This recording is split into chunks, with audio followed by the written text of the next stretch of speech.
এবার বিরাট কোহলি, রোহিত শর্মার পর তিনিও অবসরের পথে। যা জানা যাচ্ছে, ভারতীয় ক্রিকেট বোর্ডকে কোহলি জানিয়ে দিয়েছেন তিনি আর টেস্ট ক্রিকেট খেলতে চান না। গত বুধবার টেস্ট ক্রিকেট থেকে অবসর নিয়েছেন রোহিত শর্মা। তিনি সমাজ মাধ্যমে নিজের সিদ্ধান্তের কথা জানিয়ে দিয়েছেন। কোহলি এখনও সরকারিভাবে কিছু জানাননি, কিন্তু লাল বলের ক্রিকেটে আর না খেলার ইচ্ছার কথা বোর্ডকে জানিয়ে দিয়েছেন। সূত্র মারফত জানা যাচ্ছে, বোর্ডের পক্ষ থেকে কোহলিকে অনুরোধ করা হয়েছে সিদ্ধান্ত পুনর্বিবেচনা করার জন্য, কিন্তু কোহলি রাজি হবেন না বলেই মনে করা হচ্ছে। আগামী মাসে ভারতীয় দলের ইংল্যান্ড সফর, সেখানে রোহিত যাবেন না। কোহলি ইংল্যান্ডের বিরুদ্ধে খেলবেন কিনা ঠিক নেই।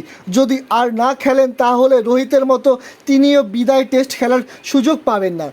123টি টেস্টে 9,230 রান করেছেন বিরাট কোহলি, গড় 46.85, শতরান 30টি, অর্ধশতরান 31টি।